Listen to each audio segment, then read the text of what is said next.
Soybean, పత్తి ప్రస్తుతం ఇప్పటికే నష్టపోతున్నామన్న రైతులందరికీ ఇంకా భారీ నష్టం జరిగింది. జరిగిన నష్టాన్ని చూసి రైతాంగం మొత్తం తల్లడిల్లుతా ఉన్నది. పశువులు చనిపోయినాయి, గొర్రెలు మేకలు చనిపోయినాయి. మా జనగామ అదే ఉమ్మడి వరంగల్ జిల్లాలో కూడా ఎక్కువగా గ్రామసీమల్లో రోడ్లు కూడా కట్టయినాయి. ఇంత నష్టం జరిగినా ప్రభుత్వ యంత్రాంగం అనేది చీమ కొట్టినట్లు లేదు. ముఖ్యమంత్రి గారు కానీ, మంత్రులు కానీ, ఇన్ఛార్జ్ మినిస్టర్ కానీ, ప్రత్యేక అధికారుల జాడే లేదు. అసలు ఇవన్నీ జరుగుతున్నాయని కూడా వాళ్ళకి తెలుసా తెలియదు అనేది మనకు అర్థం కావట్లేదు. ఇవాళ ఒకవైపు పంట నష్టం గతంలో జరిగింది, అది కూడా మేము చూసి చేస్తామని చెప్పేసి వ్యవసాయ శాఖ మంత్రి గారు, రెవెన్యూ శాఖ మంత్రి గారు తిరిగి కేంద్రానికి కూడా ఇన్ఫార్మ్ చేసినామన్నారు. గత వానాకాలంలో జరిగిన పంట నష్టాన్ని కూడా ఈ రోజు కూడా ₹1 కూడా ఇవ్వలే. ఒక్కొక్క పంట చూస్తే ఒక్కొక్క బాధ ఉన్నది. ఇవాళ మొక్కజొన్న దరిదాపుగా 6.5 లక్షల ఎకరాల్లో 4 లక్షల మంది రైతులు ఇలా మొక్కజొన్నని సాగు చేస్తా ఉన్నారు. మొక్కజొన్న ఈ రాష్ట్రంలో దరిదాపుగా ప్రతి ఎకరానికి 30 క్వింటాలు, దరిదాపుగా 28 నుంచి 32 క్వింటాలు కూడా పంట పండుతుంది. కానీ ఈ రాష్ట్ర ప్రభుత్వం యొక్క పాలసీ వల్ల కఠినమైన నిర్ణయాలు పెట్టినారు. మార్క్ఫెడ్ ద్వారా వాళ్ళు పెట్టిన నిబంధనలు ఏమున్నాయంటే, ఒక ఎకరానికి 18 క్వింటాలు మాత్రమే మేము తీసుకుంటాం.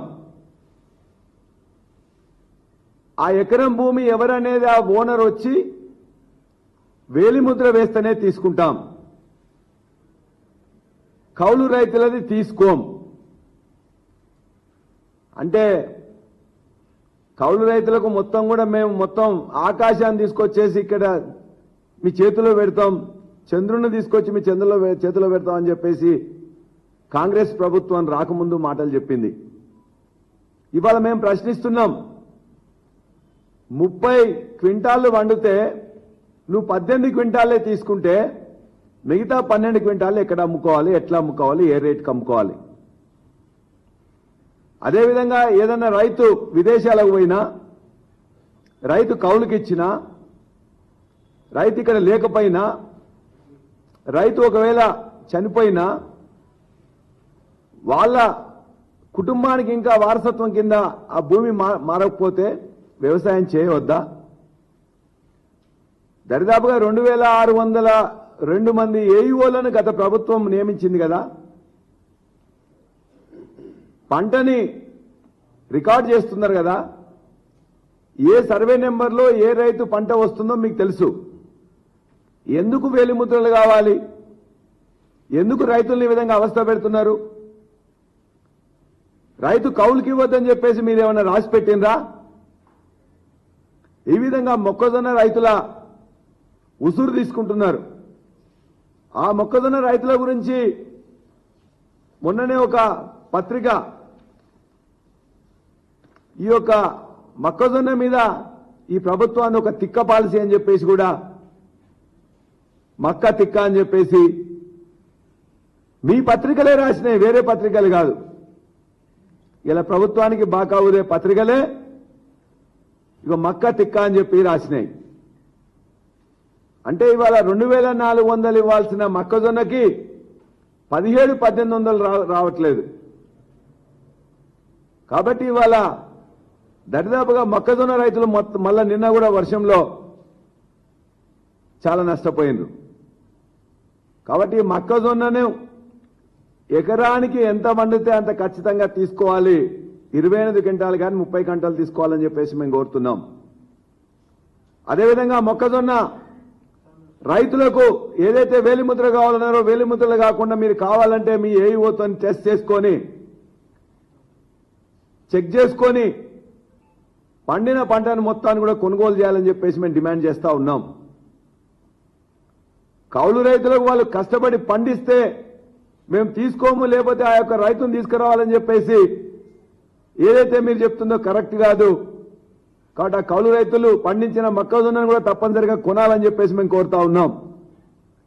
అదేవిధంగా ఇప్పటిదాకా 11 లక్షల మెట్రిక్ టన్నులు మీరు కొంటామని చెప్పిండ్రు. ఈనాటికి 11,000 మెట్రిక్ టన్నులు కూడా 11,000 మెట్రిక్ టన్నులు కూడా ఇలా మీరు మొక్కజొన్న కొనలే. గత ప్రభుత్వంలో మొక్కజొన్నే కాదు, ఎర్రజొన్న కానీ, పచ్చజొన్న కానీ, తెల్లజొన్న కానీ ఎంఎస్పీ రేటు ఏదుంటే ఆ రేటుతోనే అవసరం ఉన్నా లేకున్నా కొని రైతులను ఆదుకున్నది గత 10 సంవత్సరాలుగా కేసీఆర్ గారి ప్రభుత్వం. మరి మీ ప్రభుత్వం మొక్కజొన్న కొనేది లేదు, మిగతా జొన్నలు కొనేది లేదు, కొన్నా కూడా మొత్తం కొనేది లేదు, దానికి కూడా ఎంఎస్పీ ఇచ్చేది లేదు. కాబట్టి ఖచ్చితంగా మొక్కజొన్న రైతులను ఆదుకోవాలని చెప్పేసి మేము కోరుతున్నాం. అదేవిధంగా ఈ యొక్క తుఫాన్ వల్ల నష్టపోయిన మొక్కజొన్న పంటను కూడా మీరు తప్పనిసరిగా తీసుకోవాలి. అదేవిధంగా సోయాబీన్ దరిదాపుగా 4 లక్షల ఎకరాల్లో సోయాబీన్ ఈ రాష్ట్రంలో పంట పండిస్తారు. మీరు ఇప్పుడు ఏం చేసిండ్రు? తప్పనిసరిగా మేము 5,328 రూపాయలు ఉన్నది దాన్ని ఖచ్చితంగా ఇస్తామన్నారు. కానీ ఇప్పటిదాకా మీరు 9 సెంటర్లు పెట్టిండ్రు, 1 కిలో సోయా కూడా ఇప్పటివరకు కొనలే. ఇవాళ వర్షం వల్ల కూడా అనేక మంది సోయా రైతులు నష్టపోయినరు. వాళ్ళకు 3,500 నుంచి 4,000 వస్తున్నాయి. ఆ సోయా రైతులను కూడా మేము కాపాడాలని చెప్పేసి కోరుతా ఉన్నాం. ఇక పత్తిదైతే చాలా పత్తి రైతుల యొక్క ఇబ్బందులు మీరు చెప్పడానికి చాలా కష్టంగా ఉన్నది. ఇవాళ 48 లక్షల ఎకరాల్లో పత్తి పంట పండిస్తే ఎకరానికి దరిదాపుగా 10 క్వింటాలు పండేది. ఇవాళ అకాల వర్షాలు కానీ లేకపోతే సమయానికి వర్షాలు పడకపోయిన తర్వాత పడడం వల్ల ఇవాళ 5 క్వింటాలు 3 క్వింటాలు నుండి 5 క్వింటాలే వస్తున్నది. ఆ 5 క్వింటాలు వచ్చేది కూడా ఇవాళ సిసిఐ అనేక నిబంధనలు పెడితే కాటన్ కార్పొరేషన్ ఆఫ్ ఇండియా ఈ ప్రభుత్వానికి చేత కావట్లేదు, మాట్లాడ రావట్లేదు. 12%, 8% నుండి 12% మాయిశ్చర్ ఉండాలంటే ఏ రైతు పంట దగ్గర కూడా 15, 16, 17, 18 మాయిశ్చర్ ఉంటున్నది. నిన్న పడిన వర్షానికి మళ్ళా మొత్తం బూజు పట్టి నల్లగా మారుతా ఉన్నది. కాబట్టి దయచేసి ఈ వ్యవసాయ శాఖ మంత్రిని అదేవిధంగా ఇతర మంత్రులను కూడా నేను డిమాండ్ చేస్తున్నా, కాటన్ కార్పొరేషన్ ఆఫ్ ఇండియాతో మాట్లాడండి. 12% మాయిశ్చర్ రావట్లేదు కాబట్టి ఖచ్చితంగా దీన్ని 15, 16% మాయిశ్చర్ ఉన్న తీసుకోవాలి. ఆ పత్తి రైతులను కాపాడాలని చెప్పి మేము కోరుతా ఉన్నాం. ఇవాళ కూడా మళ్ళా ఈ వర్షం వల్ల ఇంకా ఎక్కువ నష్టం జరిగింది కాబట్టి ఈ అకాల వర్షాల వల్ల తుఫాన్ వల్ల ఆ పత్తి రైతులకు మనం చెప్పిన 8,000 కాదు, ఇవాళ 4,500, 5,000 రూపాయలు మాత్రమే వస్తున్నాయి. కాబట్టి వాళ్ళకి దక్కాల్సిన 7,500 ఖచ్చితంగా రావాలంటే ఖచ్చితంగా సిసిఐని ఒప్పించి 12% కాదు 16% వరకు మాయిశ్చర్ ఉన్న తీసుకోవాలని చెప్పేసి కూడా మేము కోరుతా ఉన్నాం. ఇక వరి ధాన్యం సంగతి చెప్తే మన రాష్ట్రంలో అత్యధిక ఎక్కువగా పండించేది వరి ధాన్యం.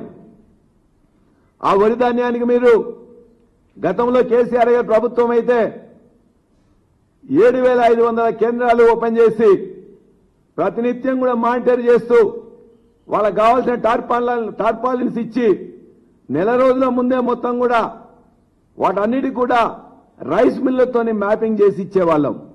మరి మీరేం చేసిండ్రు? ఇవాళ రిబ్బన్ కటింగ్లు చేసిండ్రు. ఈ ప్రభుత్వాన్ని గత ప్రభుత్వం చేసిందే ఉన్నట్లయితే రిబ్బన్ కటింగ్ చేయడం అలవాటు.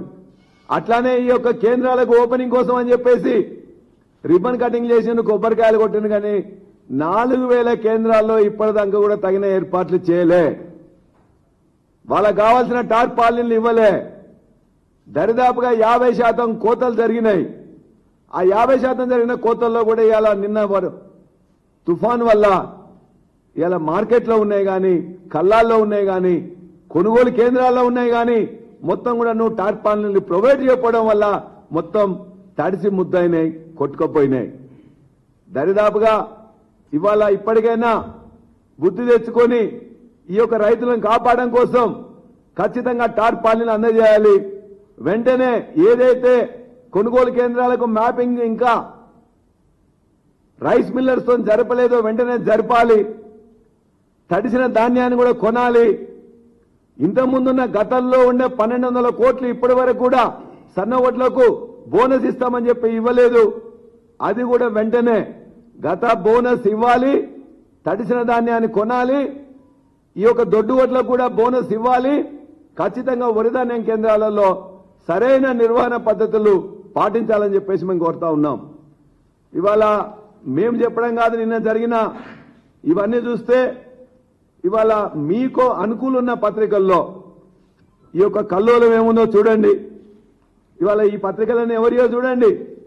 ఈ పత్రికల్లో కూడా మొత్తం కూడా ఏమొచ్చిందో మీరు చూడండి. అన్ని జిల్లాలలో కూడా ఏ విధంగా జరుగుతుందో చూడండి. ఇగో ఇది ఈనాడు పత్రికలో వచ్చింది, ఇగో ఇది వెలుగు పత్రికలో వచ్చింది, మరొకటి జ్యోతి పత్రికలో వచ్చింది. అంటే అన్ని పత్రికలు కూడా ఇవాళ మొత్తం కూడా ఎంత నష్టం జరిగిందని చెప్పేసి కూడా వస్తున్నది. ఇవాళ మీరు నమస్తే తెలంగాణలో ఇవాళ రైతుల గురించి వచ్చిన మొత్తం కూడా ఇచ్చిండ్రు. మేము అడిగేది ఒకటే, జనగామ జిల్లా నర్మేటలో ఒక గ్రామంలో దరిదాపుగా 80 మేకలు ఒకటేసారి నిన్న కొట్టుకొని పోయినాయి. పశువులు కొట్టుకోపోయి చనిపోయినాయి. ఎలక్ట్రికల్ పోల్స్ పడిపోయినాయి. అదేవిధంగా ఆ పంట కూడా ఏదైతే కోతకున్నదో అది మొత్తం కూడా ఒరిగిపోయింది. ఎక్కడున్నారని చెప్పి నేను అడుగుతున్నా. ముఖ్యమంత్రి గారికి దీని మీద మాట్లాడడానికి కానీ, సలహా ఇవ్వడానికి కానీ, రివ్యూ చేయడానికి కానీ, సమీక్ష చేయడానికి కానీ సమయం లేదు. సినిమా వాళ్ళతో చిందులు వేస్తున్నారు. ఢిల్లీకి పోతున్నారు, ముంబైకి పోతున్నారు. దానికి టైం ఉన్నది. జూబ్లీ హిల్స్ ఎన్నికలకు టైం ఉన్నది. సినిమా వాళ్ళతో మాట్లాడడానికి టైం ఉన్నది. వాళ్ళకన్నీ రైతులకు ఇస్తాన్న కోరికలు నెరవేర్చకుండా 10 ఏళ్ల నుంచి ఎలా పట్టించుకొని సినీ కార్మికుల గురించి ఎలా పట్టించుకుంటారని చెప్పేసి పొంకనాలు పోతున్నారు. కాబట్టి ముఖ్యమంత్రి గారికి అసలు ఈ యొక్క తుఫాన్ వచ్చింది, ఇన్ని జిల్లాల్లో నష్టం జరిగింది, ఇలా వరంగల్ పట్టణం కానీ, హన్మకొండ పట్టణం కానీ, కాజీపేట పట్టణం కానీ, జనగామ పట్టణం కానీ మొత్తం నీళ్లలో మునిగిపోయింది అనే పట్టింపు కానీ, సోయి కానీ ముఖ్యమంత్రికి లేదు. ఇక మా జిల్లా మంత్రులైతే ఆ ఉమ్మడి వరంగల్ జిల్లా మంత్రులు రౌడీలను వేసుకొని ఇక్కడ మొత్తం జూబ్లీ హిల్స్ లో మొత్తం ఇష్టం వచ్చినట్టు ప్రచారం చేస్తున్నారు, తిడుతున్నారు, బెదిరిస్తున్నారు.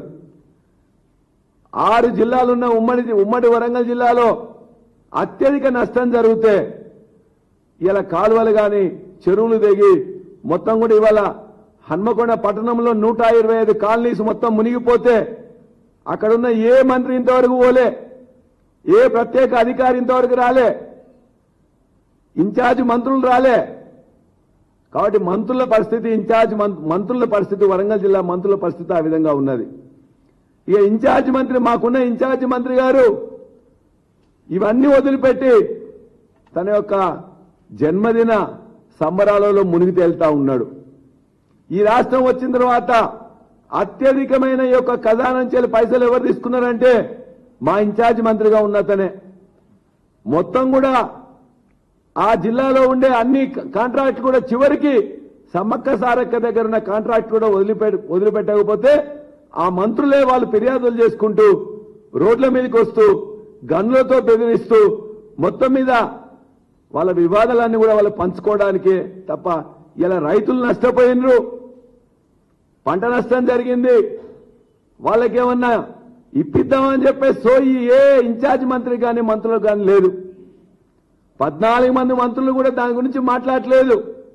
ఇక్కడే మొత్తం కూడా జూబ్లీ హిల్స్ లోనే గల్లీ ఒకటి వంచుకొని ఇతరులను బెదిరించే దాంట్లో మొత్తం కూడా అందులోనే నిమగ్నమై ఉన్నారు. నిన్న నేను పేపర్లో చూసిన ఇలా పొద్దున్నే ఒక మంత్రి పోయి ఇంకో మంత్రిని అడుగుతా ఉన్నాడు, నువ్వేమన్నా ఇట్లా పంట నష్టం జరిగింది ఏమన్నా ఇప్పిస్తావా అని చెప్పి. ఈ మంత్రికి సంబంధం లేదు, ఆ మంత్రికి సంబంధం లేదు. ఏదైతే రెవెన్యూ మంత్రి, వ్యవసాయ శాఖ మంత్రి దాని గురించి మాట్లాడారు. నష్టపోయిన జిల్లాల యొక్క ఇన్ఛార్జ్ మంత్రులు దాని గురించి మాట్లాడారు. ఆ జిల్లా మంత్రులు మాట్లాడారు.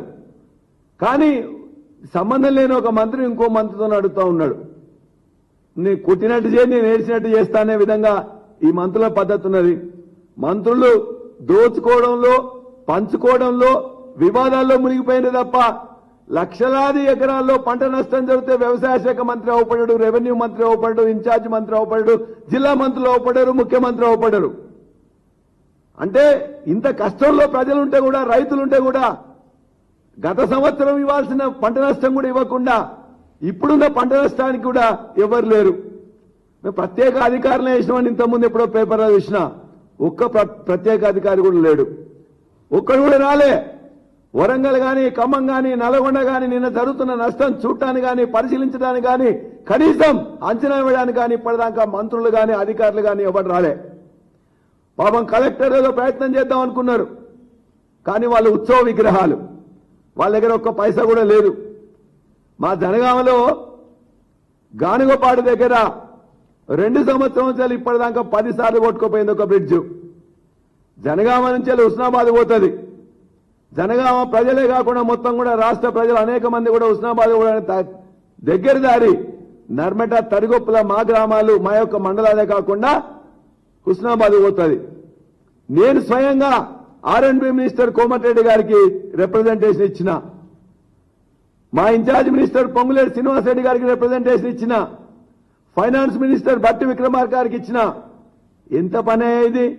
90 లక్షల రూపాయలు ఇస్తే ఆ యొక్క పూర్తి పని అయిద్దని చెప్పేసి అంటే 9 పైసలు కూడా ఇవ్వలే. ఇప్పటిదాకా దాని మీద దరిదాపుగా 30-40 లక్షలు ఖర్చు పెట్టి ప్రతిసారి ఉట్టిగానే పక్కన మట్టి పోస్తా ఉన్నారు. ఆ మట్టి పోయగానే మళ్ళీ వర్షం పడగానే కొట్టుకుపోతా ఉన్నది. అంటే కలెక్టర్లకు ఒక్క పైసా కూడా నువ్వు దగ్గర పెట్టకపోవడం వల్ల, కలెక్టర్లు రిపోర్ట్ చేసిన వాళ్ళ యొక్క మాట వినకపోవడం వల్ల ఇవాళ గ్రామాలు కానీ, పట్టణాలు కానీ, జనగామ పట్టణం కూడా మొత్తం మునిగిపోయింది. హన్మకొండ, వరంగల్ ఏ విధంగానైతే పంట మునిగిపోయినాయో ఇక్కడ కూడా మునిగిపోయింది. 2 సంవత్సరాలలో ఈ పట్టణాల అభివృద్ధి కానీ, గ్రామాల అభివృద్ధి కానీ ఒక్క రూపాయి ఇయ్యలే. కానీ వచ్చిన ఖజానా నుంచి వచ్చిన ప్రతి పైసను కూడా ఈ యొక్క మంత్రులు చేసిన పనికి బిల్లుల రూపంలో తీసుకుంటారు, చెయ్యని పనికి RE రూపంలో తీసుకుంటారు, కొత్త పనికి మొబిలైజేషన్ రూపంలో తీసుకుంటారు. ఏ విధంగానైనా ఖజానా ఖాళీ చేస్తున్నారు. మొత్తం కూడా వాళ్ళ యొక్క బొక్కసాలు మొత్తం కూడా నింపుకుంటా ఉన్నారు. బందిపోట్లలాగా ఈ యొక్క రాష్ట్రం మీద పడి మంత్రులందరూ కూడా మొత్తం రైతులకు రావాల్సిన పైసలు రాకుండా, రైతులకు ఇవ్వాల్సిన రైతు బంధు ఇవ్వకుండా, రైతు బీమా ఇవ్వకుండా, పంట నష్టం జరిగితే వాళ్ళందరికీ డబ్బులు ఇవ్వకుండా, ఇవాళ పిల్లలకు ఇవ్వాల్సిన స్కాలర్షిప్స్ ఇవ్వకుండా, ఏది కూడా ప్రజలకు సంబంధించిన ఉపాధ్యాయులకు కానీ, ఉద్యోగులకు కావాల్సిన వాళ్ళ యొక్క బిల్లులు కానీ, మెడికల్ బిల్లులు కానీ, రిటైర్మెంట్ బెనిఫిట్స్ ఇవ్వకుండా మొత్తం ఈ మంత్రుల యొక్క ఈ కాంట్రాక్టులుగా ఉన్న మంత్రులు మొత్తం కూడా ఈ యొక్క ఖజానాను ఖాళీ చేస్తున్నారు. నయా బందిపోట్లుగా మారినరు. దయచేసి ఇప్పటికైనా మేము డిమాండ్ చేస్తున్న ఈ ప్రభుత్వాన్ని 1,00,000 ఎకరాల్లో నష్టపోయిన ఈ పంటకు ఇమ్మీడియట్ గా అంచనా వేసి ఈ ప్రభుత్వం చేయగలిగింది చేసి, మీరు చేయలేకపోతే అప్పుడు కూడా కేంద్ర ప్రభుత్వాన్ని అడగండి. కనీసం పోయి వాళ్ళని ఓదార్చండి. కనీసం చిన్న చిన్న 2 లక్షలు 3 లక్షల పనుల కోసం అని చెప్పేసి ఆ కలెక్టర్ దగ్గర నుంచి డబ్బులు పెట్టండి. డబ్బులు పెట్టకుండా మీరు ఇక్కడ ఊరేక్కుంటూ మొత్తం ఖజానాన్ని ఖాళీ చేస్తూ రైతులను ముంచుతున్న ఈ ప్రభుత్వాన్ని మేము డిమాండ్ చేస్తున్నాం. ఖచ్చితంగా మొక్కజొన్న మొత్తం కొనాలి, వరి ధాన్యం మొత్తం కొనాలి, సోయాబీన్ మొత్తం కొనాలి, పత్తి మాయిశ్చర్ రేట్ తగ్గించాలి, రైతులను ఆదుకోవాలని చెప్పేసి నేను ఈ ప్రభుత్వాన్ని వెంటనే డిమాండ్ చేస్తున్నా. ఇక్కడ జూబ్లీ హిల్స్ కాదు, ఇవాళ క్షేత్రానికి పోయి పనిచేయమని చెప్పేసి నేను డిమాండ్ చేస్తా ఉన్నాను.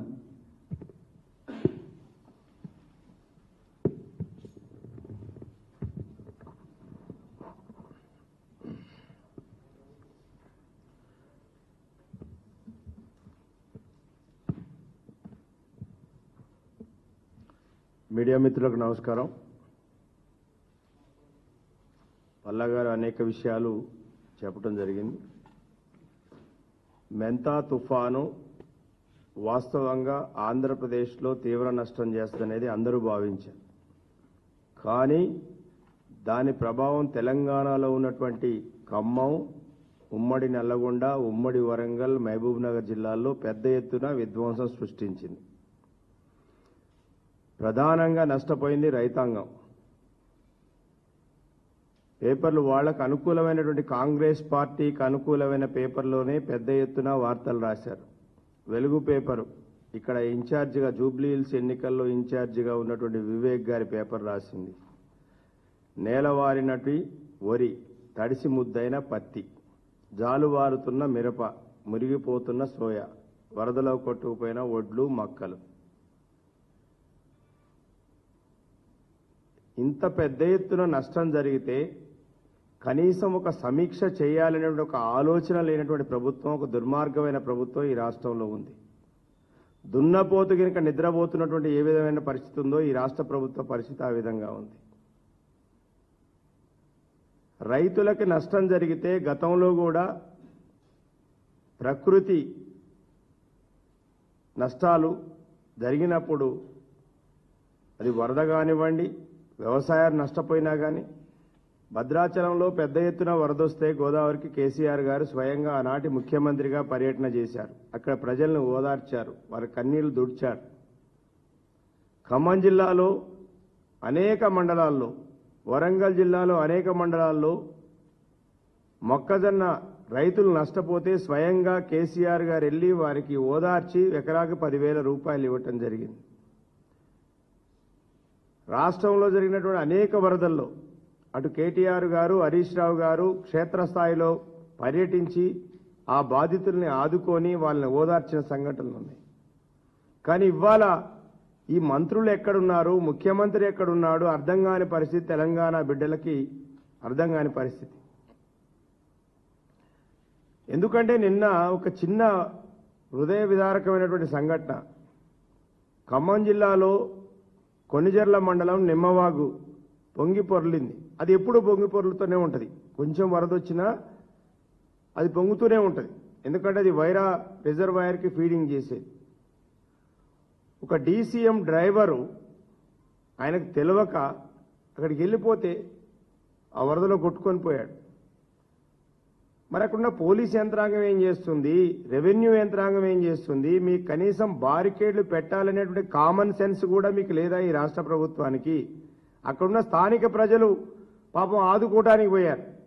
ప్రజలు ఆదుకోవటానికి పోతున్నారు, మరి ప్రభుత్వం ఏం చేస్తుంది? మీరు ఎక్కడున్నారు, నిద్రపోతున్నారా? కనీసం బారికేడ్ పెట్టి ఒక పోలీస్ ప్రొటెక్షన్ పెట్టి మీరు ఇటువైపు ఎవరు వెళ్ళకూడదని చెప్పేటువంటి పరిస్థితి. అంటే ప్రజల యొక్క ప్రాణాలని గాలికి వదిలేస్తుంది ఈ ప్రభుత్వం.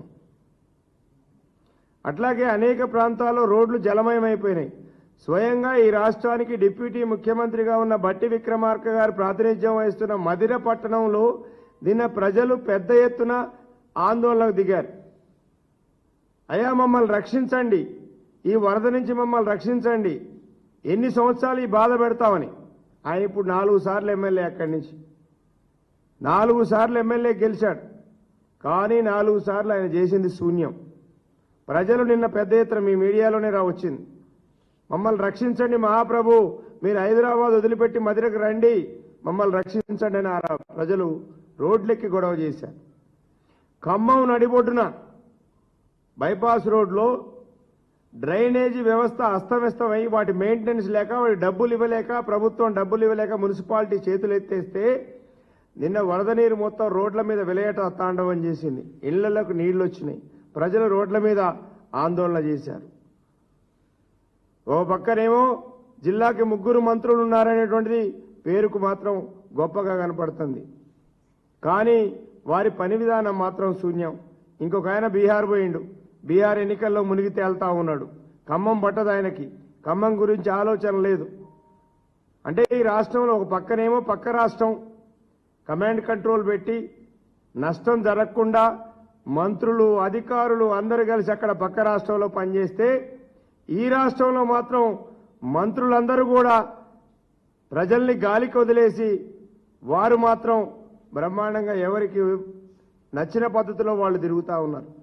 పల్లాగారు అన్నట్టు ఇక్కడ మంత్రులు, మా జిల్లా మంత్రులు కావచ్చు, వరంగల్ జిల్లా మంత్రులు కావచ్చు, జూబ్లీ హిల్స్ ఎన్నికల్లో మునిగి తేలుతా ఉన్నారు. మా జిల్లా ఇన్ఛార్జి మంత్రి, ఆయన ఎవరో మాకైతే తెలియదు, ఎందుకంటే నేను కూడా ఇప్పుడు ఎమ్మెల్సీగానే ఉన్నా అక్కడి నుంచి. ఆయన కనీసం ఒక రివ్యూ పెట్టాలనే ఆలోచన లేని మంత్రిని జిల్లా ఇన్ఛార్జి మంత్రిగా చేశారు. ఆ జిల్లాలో ఉన్న 3 మంత్రులకి కనీసం వారితోని మాట్లాడి ఒక రివ్యూ మీటింగ్ పెట్టించేటువంటి దమ్ము, ధైర్యం, సాహసం లేని మంత్రిని ఇన్ఛార్జి మంత్రిగా వేశాను. వాళ్ళతో మాట్లాడాలంటే అపాయింట్మెంట్ తీసుకోవాల్సిన పరిస్థితి ఈ మంత్రికి. మా ఇన్ఛార్జి మంత్రి గారికి మా ముగ్గురు మంత్రులు రెవెన్యూ మంత్రి గారితోని, డిప్యూటీ సీఎం గారితోని, వ్యవసాయ శాఖ మంత్రితోని మాట్లాడాలి అంటే అపాయింట్మెంట్ తీసుకోవాలి. జిల్లా ఇన్ఛార్జి మంత్రులు ఏం చేయాలి? ఆ జిల్లాలో ఉన్న అధికారుల్ని, ప్రజాప్రతినిధుల్ని, మంత్రులు అందరినీ కోఆర్డినేట్ చేసి ఒక మీటింగ్ పెట్టి అరే ఎంత నష్టం జరిగింది, ఏం జరిగిందని ఒక రివ్యూ చేయాలి. రివ్యూ చేయలేని పరిస్థితులలో ఒక జిల్లా ఇన్ఛార్జి మంత్రి ఉన్నాడు. రైతులు ప్రధానంగా పత్తి రైతులు, వరి రైతులు చాలా ఇబ్బందిగా, సూర్యాపేట నుంచి మీరు ఖమ్మం కానీ, కోదాడ నుంచి ఖమ్మం వెళ్తే మీరు పాత్రికేయ మిత్రులు మీరు చూడండి. ఇవాళ వరి కోసి రోడ్ల మీద పోసినటువంటి వరి ధాన్యం మొత్తం కూడా కొట్టకపోతా ఉంది. నీళ్లలో మొత్తం తడిచిపోయింది. 2 పొలాల్లో ఉన్నటువంటి వరి ఈలినదని మొత్తం కూడా కోతకొచ్చిన వరి అంతా కింద పడిపోయింది. పొట్టకొచ్చిందంతా రాలిపోయింది. పత్తి ఈ సంవత్సరం ప్రతి సంవత్సరం మంచిగా పడితే 10-12 క్వింటాలు దిగుబడి వచ్చేది. ఈ సంవత్సరం 3-4 క్వింటాలే వస్తుంది. ఇవాళ ఎవరు కొనేవాళ్ళు లేడు. సిసిఐ వాళ్ళు పేరుకు వచ్చారు మార్కెట్లో, ఒక్క మిషన్ కూడా పనిచేయటం లేదు. రైతులకి ఆ మార్కెట్లో రైతు తీసుకొచ్చేటువంటి ఆ పత్తి తేమను కొలవటం కోసం మిషన్స్ ఉంటాయి సిసిఐ దగ్గర. ఏ మిషన్ కూడా పనిచేయట్లేదు. వాళ్ళు చేతులు పెడతారు బస్తాల్లోకి, వారు చెప్పిందే వేదం. ఇక్కడున్న సిసిఐ కూడా వ్యాపారులతో కుమ్మక్కయి తేమ శాతం 20% ఉంది, 30% ఉంది, వాళ్ళే డిసైడ్ చేస్తారు. ఏమయ్యా మీరు మిషన్లు పెట్టినారంటే మిషన్లు పనిచేయట్లేదు సార్ అంటాడు. అంటే మిషన్ చూస్తుందా తేమ శాతం, చెయ్యి చూస్తుందా? అంటే కనీసం రైతులు మార్కెట్కు తెచ్చినటువంటి పత్తిని తేమ శాతం కొలవటానికి కావలసిన మిషన్లు కూడా పనిచేయలేని దౌర్భాగ్య పరిస్థితిలో ఈ యొక్క రాష్ట్రంలో ఉన్నటువంటి వ్యవసాయ మార్కెట్లలో ఉంది. ప్రత్యేకించి మాకు వ్యవసాయ శాఖ మంత్రి గారు మా జిల్లా నుంచే ఉన్నారు. తక్షణమే ఈరోజు నేను పేపర్లో చూసా, వారు కేంద్ర ప్రభుత్వాన్ని డిమాండ్ చేశారు. ఏమని? 20% తేమ ఉన్నా కొనాలని చెప్పేసి. కేంద్ర ప్రభుత్వం, రాష్ట్ర ప్రభుత్వం 2 రైతుల యొక్క నడ్డి విరుస్తున్నాయి. వారికి పెట్టుబడి సాయం సకాలంలో అందించరు, ప్రకృతి ఒక పక్క సహకరించదు, పండిన పంటని మార్కెట్కి తెస్తే కొని మద్దతు ధర ఇచ్చే పరిస్థితిలో కూడా ఈ 2 రాష్ట్ర ప్రభుత్వం, కేంద్ర ప్రభుత్వం విఫలమైంది. మేము డిమాండ్ చేస్తా ఉన్నాం, ఇమీడియట్ గా పత్తి రైతుల, వరి రైతులు, అట్లాగే మక్క రైతులు అందరినీ కూడా తక్షణమే ఆదుకోవాలి. మీకు ఎన్నికలు ఉంటే ఎన్నికల ప్రచారం చేసుకోండి, మాకు అభ్యంతరం లేదు. కానీ రైతుల బాగోగులు పక్కకు పెట్టేసి మీరు ఎన్నికల్లో మునిగి తేలి రైతులకు అన్యాయం చేయొద్దని ఈ యొక్క మంత్రుల్ని డిమాండ్ చేస్తా ఉన్నాం. తక్షణం జిల్లాల్లో సమీక్ష సమావేశాలు పెట్టండి. మీ జిల్లా మంత్రులందరూ కూడా ప్రజాప్రతినిధులతోని, అధికారులతోని సమీక్షా సమావేశాలు పెట్టి ఎంత మేరకు రైతులు నష్టపోయారు, ఏ విధంగా